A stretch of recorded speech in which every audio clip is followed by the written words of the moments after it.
कैसा रहा 2023 और 2024 आ गया है। तो 2023 में क्या क्या महत्वपूर्ण घटना हुई उसके बारे में मैं थोड़ा जिक्र कर देता हूँ। देखिए, साल तो अच्छा ही रहा होगा 2023, क्योंकि रूस और यूक्रेन का जो युद्ध चल रहा था विश्व स्तर पर, उसका रूस पर प्रतिबंध था और उसके अलावा काफ़ी मार्केट डाउन स्थिति में था। शेयर मार्केट भी नीचे था और अर्थव्यवस्था भी नीचे थी। दूसरी तरफ पंजाब और हरियाणा के किसानों के द्वारा जो मोदी सरकार के खिलाफ जो आंदोलन दिल्ली में चल रहा था और फिर उसका किसानों और मोदी सरकार बीच में समझौता हुआ, वो जनवरी का टाइम था और फरवरी में फिर उनकी कुछ मांग और फिर कुछ धरना प्रदर्शन वगैरह ऐसा उबड़ खाबड़ चलता रहा और मार्च बजट में निकालते मोदी सरकार ने वही पुराना बजट को वापस थोड़ा आगे पीछे करके सेट कर दिया।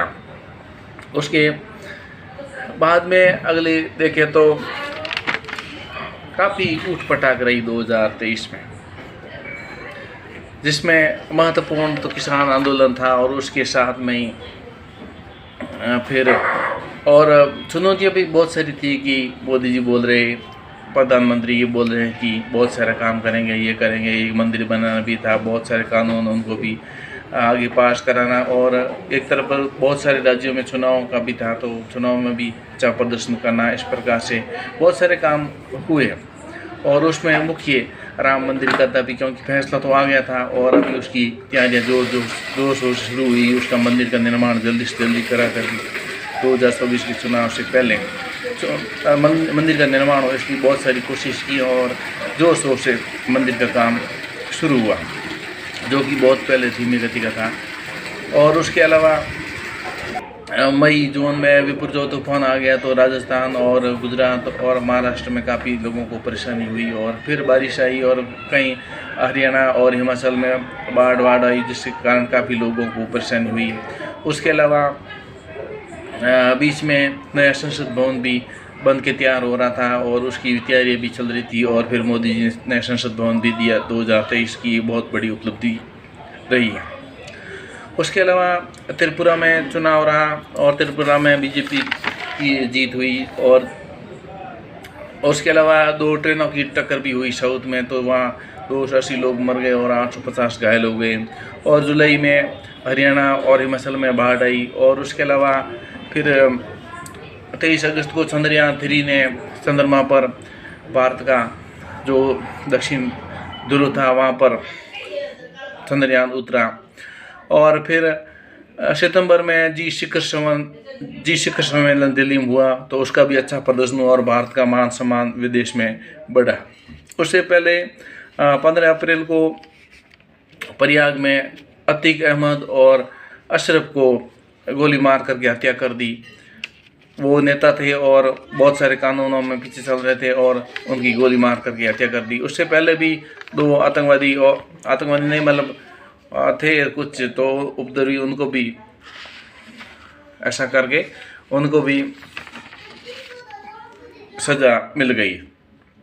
ऐसे बहुत सारे हुए घटनाक्रम और उसका भी इतना है कि इतना दिमाग में नहीं बैठता है।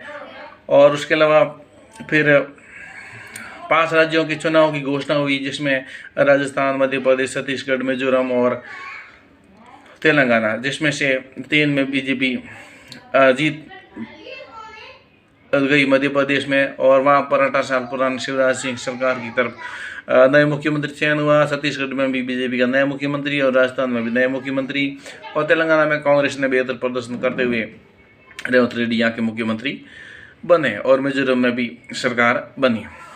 इस प्रकार से ये 5 राज्यों के चुनाव।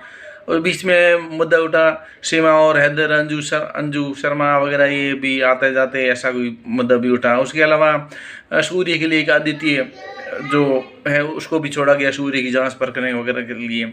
और बीच में संसद की जो बरसी थी 13 दिसंबर को, वहाँ पर संसद में अफरा तफरी का माहौल भी हुआ और कुछ लोग आए 2-4, उन्होंने वो गैस वैस छोड़ा और कुछ अफरा तफरी का माहौल पैदा करने की कोशिश की।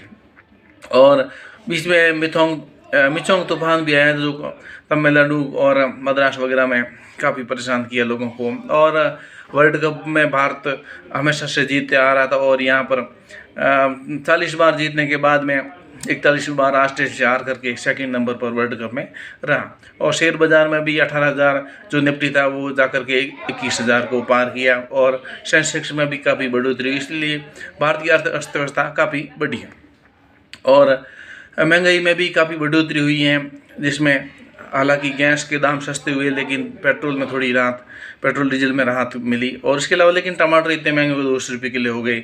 उसके अलावा कुछ चीज़ें जैसे टमाटर महंगे हुए, उसके साथ में कुछ चीज़ सस्ती हुई, फिर टमाटर सस्ते हुए तो फिर दूसरी महंगी हुई, तो इसकी सब्जी में भी जोर शोर से उतर पड़ा, चल उल्ट पुल्ट मामला चल रहा था। उसके बीच में चंद्रग्रहण, सूर्यग्रहण, ये सभी 2-3 बार होते रहे। इस प्रकार से ये अर्थव्यवस्था की दृष्टि से देखें तो कोई खास नहीं रहा। लेकिन अब मेन मुद्दे की बात के तो संसद भवन नया बना और राम मंदिर की काफ़ी उसमें काम जोर शोर से शुरू हुआ और फिर ये इजराइल और हमास का युद्ध शुरू हो गया, जो भी अर्थव्यवस्था के लिए ठीक नहीं है। एक यूक्रेन और रूस का वो भी ख़त्म ही नहीं हुआ और बीच में शुरू हो गया, जिससे अर्थव्यवस्था और डाउन पोजीशन में होगा। और बीच में कोरोना के मामले भी उठ रहे, तो कोरोना इतना नहीं होगा क्योंकि अभी दवाई वगैरह सब तैयार हो गया है, लेकिन फिर भी सावधान सतर्क रहने की ज़रूरत है।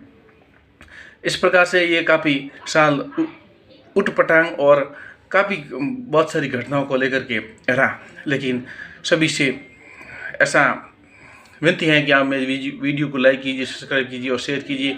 आपका 2024 अच्छा और अच्छी सफलता के लिए, अच्छी और आगे उन्नति के लिए रास्तों को देश, समाज और संसार में आप हमेशा आगे बढ़ते रहें। आज के लिए बस इतना ही। बहुत बहुत धन्यवाद।